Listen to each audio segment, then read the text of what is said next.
আসসালামু আলাইকুম।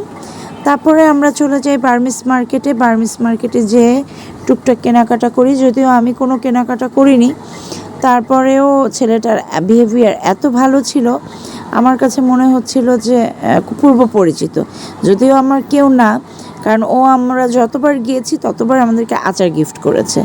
তো আমার মনে হয় ট্যুরিস্ট পয়েন্টগুলো এরকমই হওয়া উচিত, তাহলে ট্যুরিস্ট আরও বেশি যাবে। যাই হোক, থ্যাংক ইউ। তারপরে আমরা কেনাকাটা করে চলে যাই বিচে একটু ঘোরাঘুরি করার জন্য। তো ওয়েদারটা এতই ভালো ছিল, আমরা ভাবি যে রাত্রেবেলা আর আমরা তেমন ভারী ডিনার কিছু করব না, তো আমরা ফিশ বারবিকিউ খাবো। তো ফিশ বারবিকিউ খেতে যেয়ে আমরা গতবার যে দোকানটাতে যাই সেটাতেই গিয়েছিলাম।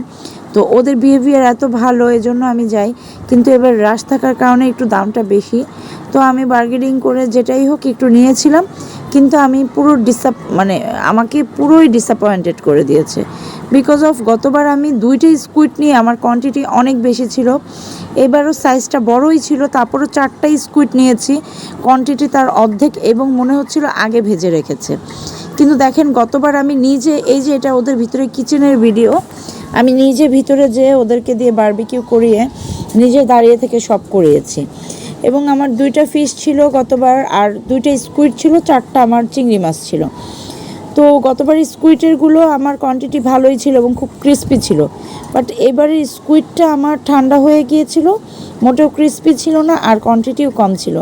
আমার 4টা স্কুইড তুলনামূলকভাবে তো আরও বেশি হওয়ার কথা ছিল। যাক, আপনারা এরপরে যদি ওপেন কিচেন থেকে নেন, এরকম ভিতরে দাঁড়িয়ে থেকে ভাজাবেন, আর খেয়াল করবেন ঠান্ডা না গরম। ঠান্ডা হলে অবশ্যই স্কিপ করবেন, ওটা নেবেন না। আর ওদের বিহেভিয়ার এমনি অনেক ভালো। এই যে দেখেন, আমার 2টা স্কুইড আর 4টা স্কুইড, এটার অর্ধেক ছিল আমার। সেটা কিভাবে সম্ভব বলেন? Thank you.